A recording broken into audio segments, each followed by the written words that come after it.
शालिनी मेरी मौसी थी, लेकिन मुझे बिल्कुल भी पसंद नहीं थी, क्योंकि वो जैसे ही हमारे घर आती, पिताजी को आंखों ही आंखों में इशारे करती और पिताजी मेरी माँ को मार मार कर लहूलुहान कर देते। पिताजी की मार खाते खाते एक दिन माँ की मृत्यु हो गई। थोड़े दिन बाद मौसी ने पिताजी से विवाह कर लिया। मुझे मौसी से और नफरत हो गई, लेकिन ये देखकर मैं चौंक गई कि मौसी के शरीर पर रोज़ ही चोट के निशान होते थे। पिताजी हर समय मौसी पर प्रेम लुटाने का ढोंग करते थे। निशानों का रहस्य जानने के लिए मैं उनके कमरे में छुप गई, तो ये देखकर जान निकल गई कि मौसी तो कुलक्षणी औरत जब से मेरी ज़िंदगी में आई है, जीना हराम कर दिया है। मेरा एक दिन भी शांति से नहीं गुजरा। रोज़ एक नई परेशानी, नई मुसीबत। कब तक इस नर्क में जलता रहूँगा। पिताजी ने हाथ में छड़ी पकड़ रखी थी और क्रोधित होकर माँ को पीटते जा रहे थे। उनके चेहरे पर गुस्सा ऐसा था जैसे अभी उनकी आंखों से आग निकलने लगेगी। वो जो मुंह में आता था कहते जा रहे थे और हर शब्द माँ के वजूद पर किसी कोड़े की तरह लगता था। मुझे माँ से बहुत प्यार था, वो मेरी दुनिया थी, लेकिन इसके साथ साथ मुझे पिताजी से बहुत डर भी लगता था। इतना कि उनके सामने आते ही मेरे हाथ पांव कांपने लगते थे। मैं माँ से इतना प्रेम करने के बावजूद उन्हें पिताजी की मार से बचा नहीं सकती थी। मेरा मन चाहता था कि मैं पिताजी के सामने खड़ी हो जाऊं और उनका हाथ रोक लूं, लेकिन मेरा शरीर जैसे पत्थर का बन जाता था। आवाज़ गले में ही दम तोड़ देती थी। ये पिताजी का हर चौथे दिन का नियम बन चुका था। जिस दिन भी मौसी हमारे घर आती थी, उस दिन घर में जैसे भूचाल आ जाता था। मौसी आती तो दिखावे के लिए बड़े प्रेम से माँ से मिलती, मुझसे भी लाड लाड जताती, लेकिन कुछ देर बाद वो पिताजी के पास जाकर बैठ जाती और आंखों ही आंखों में पिताजी को कोई इशारा करती। मुझे समझ नहीं आता था कि वो कौन सा इशारा होता था जो पिताजी के अंदर तूफान खड़ा कर देता था। उनका चेहरा अचानक बदल जाता, आंखों में खून उतर आता, फिर वो उठते और माँ पर बरस पड़ते थे। उस समय वो ये भी नहीं देखते थे कि उनके सामने एक औरत खड़ी है। वो बस मारना शुरू कर देते थे।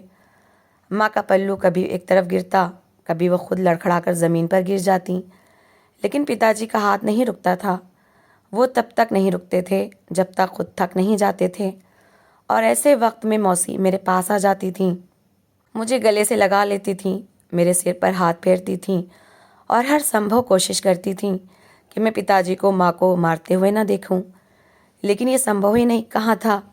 माँ की दबी दबी सिसकियाँ मेरी रूह तक में उतर जाती थीं। उनकी आवाज़ें मेरे कानों में गूंजती रहती थीं और मेरी रातों की नींदें हराम कर देती थीं। मैं कई बार माँ से कहती थी कि माँ, पिताजी आपको इतना मारते हैं, हम कहीं भाग जाते हैं, कहीं दूर चले जाते हैं जहाँ पिताजी हमें ना ढूंढ सकें। लेकिन माँ फ़ौरन मेरा हाथ पकड़ लेती और उसे अपने सीने पर रख लेती। उनकी आंखों में एक अजीब सा डर होता था। वो धीमी आवाज़ में कहती, मेरी बच्ची, ऐसी बात आज तो कह दी, लेकिन दोबारा कभी मत कहना। हम भागकर कहाँ जाएंगे? तुम्हारा पिता जैसा भी है, हमारे सिर का साया है। फिर वो एक लंबी सांस लेकर कहती, तुम नहीं जानती बाहर दुनिया के हालात कैसे हैं। कदम कदम पर भेड़िए बैठे हैं। मेरी बच्ची, कभी ऐसा ना सोचना। माँ की बातें मेरी समझ में तो नहीं आती थीं। मेरा नन्हा सा दिमाग इन बातों को समझने के लिए काबिल नहीं था। मुझे तो बस इतना मालूम था कि मेरी माँ को कष्ट होता है और मैं उन्हें इस पीड़ा से बचाना चाहती हूँ। लेकिन मैं चुपचाप सिर झुकाकर उनकी बात मान लिया करती थी। मेरे पास इसके अलावा कोई उपाय भी नहीं था। शायद माँ को मार खाने की आदत हो चुकी थी, क्योंकि ये हमारी ज़िंदगी का हिस्सा बन चुका था। घर में जब भी मौसी आती थी तो मेरे दिल में एक अनजाना सा डर जाग उठता था। मुझे लगता था कि आज फिर कुछ बुरा होने वाला है। मैं मौसी को बिल्कुल पसंद नहीं करती थी, हालांकि वो मुझसे बहुत प्यार से बात करती थी। मेरे लिए कभी मिठाई ले आती, कभी कपड़े, लेकिन मुझे उनका हर प्यार दिखावा लगता था। मेरे मन में हमेशा ये रहता था कि मौसी के आने से ही हमारे घर में अशांति आती है। एक दिन मौसी हमारे घर आईं तो हमेशा की तरह कुछ देर बाद वो और पिताजी एक दूसरे कमरे में चले गए। मेरे मन में कई दिनों से एक अजीब सा शक पैदा हो रहा था। कभी कभी मुझे संदेह होता था कि मौसी और पिताजी के बीच कोई गुप्त संबंध है। ये विचार मुझे खुद भी डरा देता था। मैं सोचती थी शायद इसी संबंध के पकड़े जाने के डर से ही पिताजी माँ को मारा करते हैं। यही सोचकर मैंने एक दिन मौसी और पिताजी की निगरानी करने का फैसला कर लिया। जैसे जैसे मैं बड़ी हो रही थी, पिताजी का व्यवहार मेरे मन को स्वीकार नहीं हो रहा था। मेरा दिमाग हर समय किसी जवाब की तलाश में रहता था। वो कोई ऐसी दलील चाहता था जो वाकई संतुष्ट करने वाली हो, जो माँ के साथ होने वाली मारपीट को सही ठहरा सके। उस दिन मैं चुपके से उनके पीछे गई। मेरे कदम धीरे धीरे चल रहे थे, दिल ज़ोर ज़ोर से धड़क रहा था। मैं खिड़की के पास जाकर रुकी। पर्दे के पीछे खड़ी होकर मैंने अंदर झाँका। पिताजी सोफे पर बैठे थे, जबकि मौसी बेड पर बैठी थीं। वो दोनों धीमी आवाज़ में बात कर रहे थे। उनके चेहरे गंभीर थे। मैं पूरे ध्यान से उनकी बातें सुनने की कोशिश करने लगी। अचानक मौसी उठकर पिताजी के पास जाकर बैठ गईं। इन दोनों की मेरी तरफ पीठ थी, लेकिन मैं पर्दे की ओट से सब कुछ सुन सकती थी। कुछ क्षण सन्नाटा रहा, फिर मौसी की आवाज़ सुनाई दी। वो धीमी लेकिन स्पष्ट आवाज़ में कहने लगीं कि कब तक जमा लड़की के सामने ऐसे मारपीट करते रहोगे। मेरा दिल एकदम ज़ोर से धड़का। मौसी दोबारा बोली, काश वो ऐसी ना होती तो हम ये सब क्यों करते। मौसी की बात मेरे सिर के ऊपर से गुजर गई। मैं हैरान रह गई। वो किसके बारे में बात कर रही थी? माँ के बारे में? लेकिन मैं ऐसी क्या थी? मेरा मन उलझने लगा। मेरे दिल में डर और जिज्ञासा दोनों बढ़ने लगे। मैंने खिड़की से अंदर देखने की कोशिश की। मेरे दिल की धड़कन इतनी तेज़ हो गई थी कि मुझे लग रहा था कि कहीं इसकी आवाज़ वो न सुन लें। उसी क्षण पिताजी ने एक गहरी सांस ली और धीमी आवाज़ में कुछ कहा, जो मुझे साफ सुनाई नहीं दिया। लेकिन मौसी की अगली बात ने मेरे दिमाग में जैसे धमाका कर दिया। वो कह रही थी कि अब ज़्यादा देर तक ये बात छुप नहीं सकती। मैं समझ नहीं पा रही थी कि वो कौन सी बात थी जो छुपाई जा रही थी और क्यों छुपाई जा रही थी। मैं कुछ देर तक वहीं खड़ी रही। मेरे पैर जैसे ज़मीन में गड़ गए। मन चाहता था कि अंदर जाकर सब कुछ पूछ लूं, लेकिन हिम्मत नहीं हो रही थी। अगले दिन भी मौसी हमारे घर आई और उस दिन भी वही सब कुछ हुआ जो हमेशा होता था। पिताजी का चेहरा गुस्से से लाल हो गया। उनके हाथ में फिर वही मोटी सी छड़ी थी। माँ एक कोने में खड़ी काँप रही थीं। पिताजी ने एक ज़ोरदार वार किया। छड़ी माँ के कंधे पर पड़ी और वो दर्द से कराहती हुई ज़मीन पर गिर गईं। लेकिन पिताजी को दया नहीं आई। माँ बार बार कह रही थीं कि बस कर दो, ईश्वर के लिए बस कर दो। लेकिन पिताजी पर कोई असर नहीं हो रहा था। मौसी दरवाजे के पास खड़ी सब कुछ देख रही थीं। उनके चेहरे पर अजीब सी संतुष्टि थी। वो आगे बढ़ीं और मुझे अपने साथ लगा लिया। वो मेरे सिर पर हाथ फेरते हुए कहने लगीं, इधर देखो, वहाँ मत देखो। लेकिन मैं कैसे ना देखती, वो मेरी माँ थीं। अचानक माँ की आवाज़ बंद हो गई। पिताजी का हाथ भी रुक गया। माँ ज़मीन पर बिल्कुल बेसुध पड़ी थीं। उनकी आंखें आधी खुली हुई थीं और सांसें जैसे रुक गई थीं। मैं एकदम चीख उठी। मैं दौड़कर माँ के पास गई और उन्हें हिलाने लगी, माँ उठ जाओ माँ। लेकिन माँ नहीं उठी। उनका शरीर बिल्कुल ठंडा हो चुका था। उस दिन मेरी दुनिया उजड़ गई थी। घर में लोग जमा हो गए थे। कोई अंतिम संस्कार की तैयारी कर रहा था, कोई शोक मना रहा था। लेकिन मुझे किसी की आवाज़ सुनाई नहीं दे रही थी। मुझे यकीन ही नहीं आ रहा था कि वो मुझे छोड़कर जा चुकी हैं। उनके बिना मेरा घर खाली लग रहा था। मैं बार बार वही दृश्य याद कर रही थी जब पिताजी उन्हें मार रहे थे। अगर उस दिन पिताजी उन्हें ना मारते तो शायद माँ जीवित होती।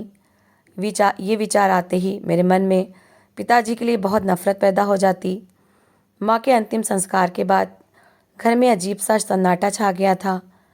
मैं अक्सर अपने कमरे में बैठकर रोती रहती थी। माँ की खुशबू अब भी कमरे में मौजूद थी। उनके कपड़े, उनकी चीज़ें, सब कुछ वहीं था, लेकिन माँ नहीं थी। कुछ दिन बाद मुझे घर में एक अजीब सा बदलाव महसूस होने लगा। मौसी पहले से ज़्यादा आने लगी थीं। वो कभी रसोई में काम करती नज़र आती, कभी घर की सफाई करती। मुझे ये सब देखकर बहुत अजीब लगता। एक दिन मैंने देखा कि पिताजी और मौसी एक ही कमरे में बैठे मुस्कुराकर बातें कर रहे थे। मेरा दिल धक से रह गया। मुझे एकदम वो सारे इशारे याद आने लगे जो मौसी माँ के सामने पिताजी को किया करती थीं। मेरी आंखों में आंसू आ गए। कुछ दिन बाद घर में कुछ रिश्तेदार जमा हुए। मैंने बाहर से किसी की आवाज़ सुनी। वो कह रहा था, बधाई हो, भगवान सुखी रखे। मैं हैरान होकर बाहर आई और जो दृश्य मैंने देखा उसने मेरा दिल तोड़ दिया। पिताजी और मौसी का विवाह हो रहा था। मेरे पैरों के नीचे से ज़मीन निकल गई। मुझे ऐसा लगा जैसे किसी ने मेरे सीने में खंजर घोंप दिया हो।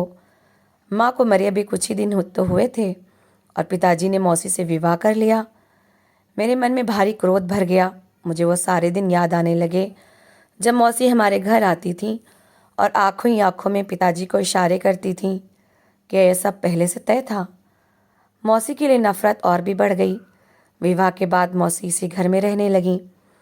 अब वो मेरी मौसी नहीं बल्कि मेरी सौतेली माँ बन चुकी थी। लेकिन मेरे मन में उनके लिए कोई आदर नहीं था।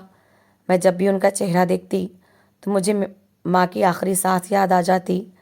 मुझे लगता था जैसे मौसी ही सबकी जिम्मेदार हैं।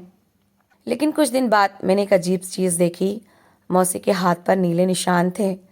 फिर एक दिन मैंने उनके हाथ पर भी मार के निशान देखे। मैं हैरान रह गई। पिताजी तो हर वक्त मौसी पर प्यार जताते थे, फिर ये मार के निशान कैसे? ये राज मेरे मन में खटकने लगा और एक दिन मैंने फैसला कर लिया कि मैं इसे ज़रूर जानूंगी। इसलिए एक रात मैं चुपके से उनके कमरे में जाकर छुप गई। मुझे बिल्कुल अंदाज़ा नहीं था कि उस रात मैं जो देखने वाली हूँ वो मुझे हिलाकर रख देगा और मुझे एहसास होगा कि इस घर में सिर्फ माँ ही पीड़ित नहीं थी बल्कि एक और नर्क भी पल रहा था। मेरे मन में एक ही सवाल था कि मौसी के शरीर पर वो चोट के निशान क्यों होते हैं।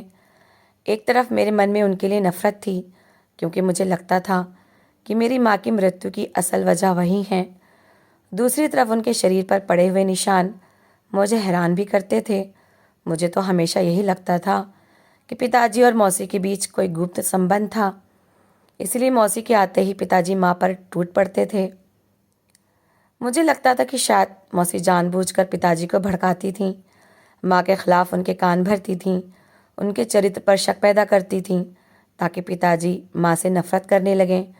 फिर माँ की मृत्यु के बाद तो सब कुछ बहुत आसान हो गया था। लेकिन फिर जो वो चोट के निशान मेरे मन में सवाल बनकर खड़े हो जाते थे। इसीलिए एक रात में चुपके से उनके कमरे के पास जाकर खड़ी हो गई। दरवाज़ा थोड़ा सा खुला था। मेरा दिल ज़ोर ज़ोर से धड़क रहा था। मैंने दरार के अंदर झाँका और जो दृश्य मैंने देखा उसने मेरी आत्मा को हिला दिया। पिताजी के हाथ में वही मोटी छड़ी थी और वो मौसी को मार रहे थे। मौसी ज़मीन पर गिरी हुई थीं और ख़ुद को बचाने की कोशिश कर रही थीं। उनके होठों से दबी दबी सिसकियाँ निकल रही थीं। मेरी सांस जैसे रुक गई। मुझे लगा जैसे वक्त पीछे चला गया हो। यही दृश्य मैंने अनगिनत बार अपनी माँ के साथ देखा था। पिताजी का चेहरा गुस्से से लाल था। वो चीख चीख कर कुछ कह रहे थे और हर वार के साथ मौसी कराह उठती थीं। उस क्षण मुझे समझ नहीं आ रहा था कि मैं क्या महसूस करूं। कुछ पलों के लिए मुझे लगा जैसे मुझे खुश होना चाहिए क्योंकि यही औरत मेरी माँ की ज़िंदगी बर्बाद करने की जड़ बनी थी। लेकिन जब मैंने मौसी के चेहरे पर वही पीड़ा देखी जो कभी माँ के चेहरे पर होती थी तो मेरे मन में हलचल पैदा हो गई। मौसी की आंखों से आंसू बह रहे थे। वो बार बार कह रही थी कि बस कर दो भगवान के लिए, बस कर दो। लेकिन पिताजी पर कोई असर नहीं हो रहा था। कुछ देर बाद पिताजी थक कर रुक गए और कमरे से बाहर निकल गए। मौसी ज़मीन पर बैठी रोती रही। मैं सब कुछ देखती रही। मेरी समझ में अब धीरे धीरे बहुत सी बातें आने लगीं। किस तरह वो पिताजी के कान भरती थीं, किस तरह वो माँ के खिलाफ साजिश रच करती थीं। शायद मौसी यही चाहती थीं कि पिताजी माँ से नफरत करने लगें, उन्हें छोड़ दें। लेकिन भाग्य ने कुछ और ही लिख रखा था।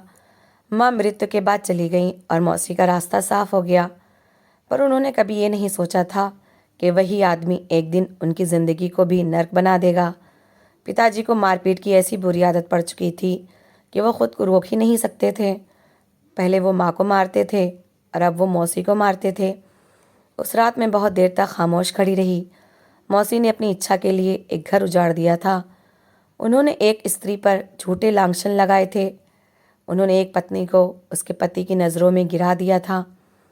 लेकिन अब वो खुद उसी आग में जल रही थीं और शायद यही उनके कर्मों का दंड था।